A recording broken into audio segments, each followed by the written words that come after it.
The events described in this story are quite real and could be pretty easily verified if someone wanted to diligently search the archive files in this case. They would be in old newspaper files, as computers were not even on the horizon at this time, the late 1950s.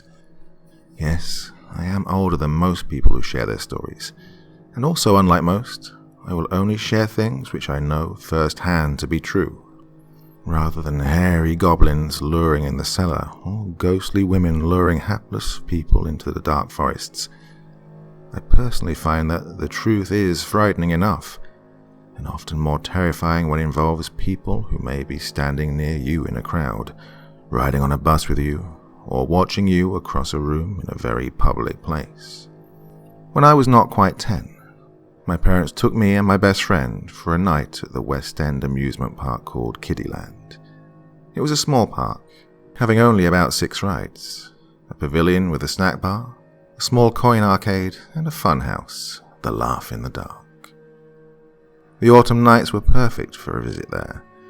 There were lights strung through the trees. There was almost always a mild, warm breeze carrying the smells of candy apples, cotton candy, popcorn, and the hot dogs and sauce that were the local specialties. Most of the park guests were families, as it was a safe place to bring the kids and grandkids for a few hours of relaxed, stress-free enjoyment. My friend, Travis, was keen to go to the funhouse. He'd never been through it before. I'd seen it when it was being constructed, 2 years earlier, since my father had a friend who actually helped with the planning for it. The building was of prefabbed, corrugated metal, and there were tracks inside, made for the small cars which travelled through. The interior was not really that large when you walked through it with lights on, but it felt much bigger when riding in the cars, because the tracks looped back every few yards and never went more than 15 feet in a straight line. The floor was dirt, and on either side of the track were crudely animated figures of ghosts, witches, monsters and such, illuminated by coloured lights which were triggered as the cars approached, so that the figures appeared suddenly out of the pitch-black darkness. Jump scares, so to speak. There were also chains which would rattle as the cars passed by, long loops of rubber hanging from above, which brushed over the passengers' faces in the dark, and in the corner, a small closet-like area where the tools were kept for maintenance of the interior components. So, when Travis and I mounted the little cars and went through the creaking red wooden doors and into the darkness that night, I was already familiar with the layout, but he was both scared and delighted with every new flash of light and every new creature. The lo-fi speaker system played hideous screams and howls to increase the effect, and the frequent switchback of the tracks added to the disorientation. After only a few minutes, the ride was over, and our little car emerged from the exit doors and slowed to a stop. We went to join my parents, who'd been waiting for us, and then we all went to get junk food.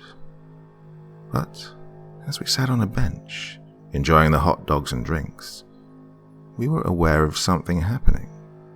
There were screams, people yelling to get the police, people crowding and pressing together toward the funhouse. My father went to see if there was anything he could help with, assuming that there had been someone injured. He had some medical training from the military and pushed through the crowd. A few minutes passed. The 2 police officers who worked in their off time for park security ran past us, and shortly after, an ambulance pulled into the area by the funhouse, driving on the wide concrete walkways which had been designed for fire or medical emergency vehicles. My mother, Travis and I were worried and somewhat frightened, not knowing what was happening. My father came back and told my mother to drive us home, and said he would have one of the police officers drive him home soon. Dad arrived at almost midnight, and would not tell me anything about what had happened. I heard him talking to my mother in the kitchen, and the atmosphere in the house was still and heavy. The rest of the story which follows came from both local papers and an internal document from one of the detectives who handled the case, and who was the father of another of my friends named Pat. When one of the little 2-passenger cars had emerged from the funhouse, one child was sitting alone in the car, crying and hysterical. his younger brother had been pulled out of the car and disappeared screaming. The older boy had no way to get out until the ride was over. The police had shut down the entire park as they investigated, but they found no sign of the child. That was, until one of the officers thought to look in the tool maintenance closet. The child's body was crumpled and pushed into the back corner, covered with a greasy canvas tarpaulin. His pants were on the floor. He'd been killed by a stab wound to the heart, another to the throat, and his testicles had been removed. The dirt floor was soaked in congealing blood, but no weapon was found. The local police networked with the county sheriff, and they conducted a search for anyone who could have had access to the interior of the funhouse, and very quickly learned that a young man, I will not give him fame by using his real name, but we will call him Will, had been working in the park for several nights, and he had also operated the funhouse and the Ferris wheel. He was a drifter who was hired for cash-in-hand labor as the park was being set up for the fall and winter season, and he had disappeared that night. It was not that hard to find a boarding house within walking distance of the park, and police found that a man fitting his description had been there for a couple of weeks, but that he was not in his room that night. The search continued for 2 weeks more and brought no results. A number of drifters, hobos, and other transients had been stopped and interviewed, but this was also fruitless.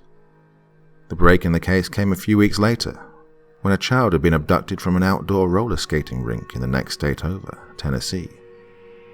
He'd managed to escape from the man who had taken him to a room in a run-down boarding house and had stopped a passing motorist who took him to the police station. Within an hour, the police had 3 squad cars and 2 detectives, including the one from our town, at the boarding house. They found the young man, Will, in his room. He made no resistance, but only laughed at anything that he was asked. One of the officers beat him with his fists before another pulled him off, but the man still laughed through bleeding lips and teeth. As they removed him, the 2 detectives searched the room for any clues as to a motive or any other related crimes. In his closet they found cheap work clothes bought from a thrift store, several pornographic magazines, and an old large suitcase. Inside the suitcase, they found things which sickened even the hardened sensibilities of the long-time detectives. There were 5 mason jars, each containing a clear liquid, and 2 testicles, child-sized, which had been removed from the scrotum and floated in the liquid, trailing bloody strands. There was a wooden box with a simple latch on the lid, which contained a black candle, a number of children's teeth in an empty baby food jar, locks of hair each wrapped in cellophane tape, and what was later found to be the tip of a tongue. None of the details of the condition of the funhouse victim, or any details of the contents of the young man's suitcase, were ever released to the public.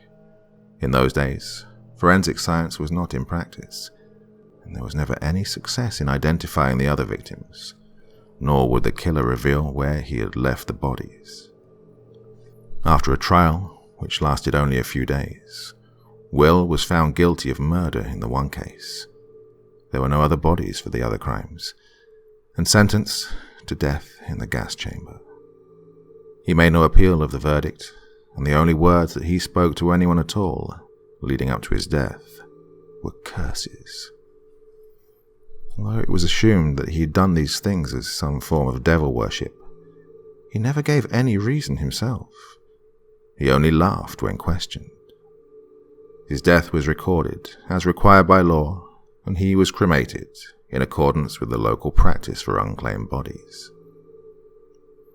I wish that I could give a happy ending to this story. I wish I could say that some closure was given to people who were the families of the other missing children. Sadly, sometimes in life, there are no good answers to such cases. They serve only to remind us that the real-life monsters who walk among us are far more deadly than the creepypasta creations. And those monsters, whose motives are known only to themselves, could be standing in a line near you, or riding on a bus seated next to you, or sitting across a room, watching you and waiting.